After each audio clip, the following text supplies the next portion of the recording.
আসসালামু আলাইকুম বন্ধুরা, আশা করি আপনারা সবাই ভালো আছেন। নতুন আরেকটা ভিডিওতে আপনাদের সবাইকে স্বাগত জানাচ্ছি। আপনারা আপনাদের কোম্পানি থেকে পালিয়ে কিংবা কফিল থেকে পালিয়ে অন্যত্রে চলে যান, তাদের উদ্দেশ্যে আজকের এই ভিডিওটি অত্যন্ত গুরুত্বপূর্ণ হতে চলেছে। আপনারা সম্পূর্ণ ভিডিওটি মনোযোগ দিয়ে দেখার চেষ্টা করবেন। কফিল এবং কোম্পানি থেকে আপনারা অনেক সময় পালিয়ে যান, সেক্ষেত্রে নতুন প্রবাসী যারা রয়েছেন, সৌদি আরবে একেবারে নতুন আসছেন, তারা কিন্তু এই কাজগুলো বেশি ঘটান।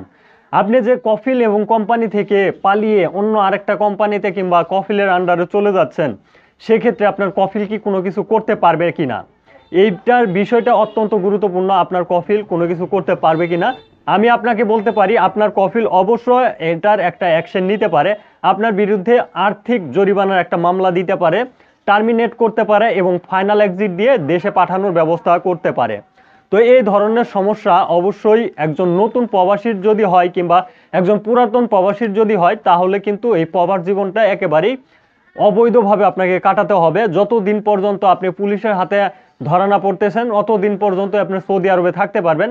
যখনই চেকপোস্টে কিংবা পুলিশের হাতে আপনি আটক হয়ে যাবেন, তখনই কিন্তু আপনাকে সফর জেলের মাধ্যমে দেশে পাঠিয়ে দিবে। আমরা কিন্তু কেউ চাই না সৌদি আরবে আসার পর এখন একটা কফিল কিংবা কোম্পানি খারাপ হওয়ার কারণে দেশে ফেরত আসতে। তো আপনারা যারা এই ধরনের বিষয়গুলো এড়িয়ে যেতে চান, তাদেরকে বলবো আপনি মিথ্যা মামলা এবং আপনার আর্থিক জরিমানার কোনো মামলা আপনি টার্মিনেট এবং ফাইনাল এক্সিটে যদি না আসতে চান, তাহলে অবশ্যই কফিলের যে বিষয়গুলো আপনি একটু মেনে নেন যে আপনার কফিল কিন্তু এগুলো করতেই পারবে। কারণ কফিলের কাছে এই ধরনের পাওয়ার রয়েছে। কফিলের হাতের মোবাইল ফোন দিয়ে আপনাকে 1 মিনিটের মধ্যে অবৈধ প্রবাসী হিসাবে গণ্য করতে পারে। যদি টার্মিনেট করে দেওয়া হয় সৌদি আরবে, আপনি একজন টার্মিনেট প্রবাসী। আগে হুরুপ সিস্টেম ছিল, এখন টার্মিনেট সিস্টেমটা আনা হয়েছে। আপনাকে যদি টার্মিনেট করে দেওয়া হয়, আপনি কিন্তু সৌদি আরবে বৈধভাবে থাকতে পারবেন না।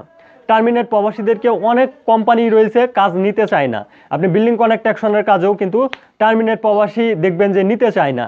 যদি আপনার ইকামাতেই চেক করে দেখে যে আপনি একজন টার্মিনেট প্রবাসী, মানে আপনি একজন বাতিল প্রবাসী, সেক্ষেত্রে কিন্তু কোনো কোম্পানি আপনাকে কাজে নিবে না। তো সেক্ষেত্রে আপনার কিন্তু করার কিছুই থাকে না। তো অবশ্যই আপনারা যে বিষয়গুলো একটু মাথায় রাখার চেষ্টা করবেন, টার্মিনেট মামলা এবং এক্সিট থেকে আপনার কফিল কিন্তু এগুলো করতে পারে। এখন অনেকে বলতে পারেন যে আমাদের ইকামা এক্সপায়ার, তাহলে কফিল কিভাবে আমাকে টার্মিনেট করতে পারবে কিংবা আমাকে মামলা দিতে পারবে কিংবা আমাকে ফাইনাল এক্সিট দিতে পারবে। অবশ্যই মনে রাখেন 2021 সাল থেকে একটা নিয়ম সৌদি আরবে চালু রয়েছে। সেই নিয়মটা হচ্ছে, আপনি যদি সৌদি আরবে থাকতে চান আপনার কফিলের আন্ডারে, আপনার কফিলকে অনলাইন কন্ট্যাক্ট করতে হবে। যারা নতুন আসছেন তাদের তো অটোমেটিকলি অনলাইন কন্ট্যাক্ট রয়েছে। যারা ইতিমধ্যে পুরাতন প্রবাসী কফিলের আন্ডারে কাজ করতেছেন, তাদেরকেও কিন্তু নতুনভাবে অনলাইন কন্ট্যাক্ট করে কাজ করতে হচ্ছে। যেহেতু অনলাইন কন্ট্যাক্ট রয়েছে, আপনার ইকামা এক্সপায়ার থাকলেও আপনাকে কিন্তু অবশ্যই কফিল চাইলে মামলা কিংবা একটা আর্থিক জরিমানার বিষয় রয়েছে এবং আপনি ফাইনাল এক্সিট জাওজাতের মাধ্যমে কিন্তু কফিল লাগিয়ে দিতে পারবে। এটা কিন্তু কফিলের পাওয়ার রয়েছে। এখন আপনার করণীয় কি?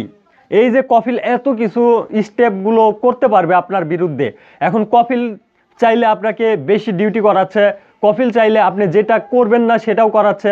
এই ধরনের কাজগুলো কিন্তু করানোর কারণে আমাদের প্রবাসীরা দেখা যাচ্ছে যে সেই কোম্পানি কিংবা কফিলের আন্ডারে থাকতে চাচ্ছেন না। অনেক সময় দেখা যাচ্ছে যে আপনাদেরকে কাজ করাচ্ছে কিন্তু স্যালারি দিচ্ছে না। এ ধরনের সমস্যা নিয়েই কিন্তু আমাদের প্রবাসীরা একটা কোম্পানি কিংবা কফিলের আন্ডার থেকে অন্যত্র চলে যায়, এই কারণটার কারণে। এখন আপনি কি করতে পারেন? আপনার করণীয় কি? অবশ্যই মনে রাখেন, আপনার কফিল যদি আপনাকে কাজ করায় কিন্তু স্যালারি দেয় না, এটা নিয়ে আপনি একটা অ্যাকশানে যেতে পারবেন। আপনার কফিল বাড়তি ডিউটি করাচ্ছে, 8 ঘন্টা ডিউটি করানোর কথা, কিন্তু আপনাকে ডিউটি করাচ্ছে 12 ঘন্টা, 15 ঘন্টা, 20 ঘন্টা করে। এখন আপনি কি করতে পারবেন? এটাও কিন্তু একটা অ্যাকশানে আপনি যেতে পারবেন। যেহেতু আপনার কফিল শ্রম আইন ভঙ্গ করতেছে, কফিলের বিরুদ্ধে একটা অ্যাকশানে অবশ্যই আপনি যেতে পারবেন। সেজন্য আপনাকে মক্তব আমেলে যেতে হবে। এখন আপনারা অনেকে বলতে পারেন যে ভাই, মক্তব আমেলে গেলে কি এটা সমাধান হবে? আপনি যদি নিগেল ডকুমেন্ট নিয়ে মক্তব আমেলে যান, তাহলে অবশ্যই আপনার সেই নিগেল ডকুমেন্টের কারণে কিন্তু আপনি সমাধান পেয়ে যাবেন। যেমন আপনাকে 3 মাসের স্যালারি দেয় না, কফিলের কিন্তু কোনো স্টেপ থেকে দেখাতে পারবে না যে আপনাকে 3 মাসের স্যালারি দেওয়া হয়েছে।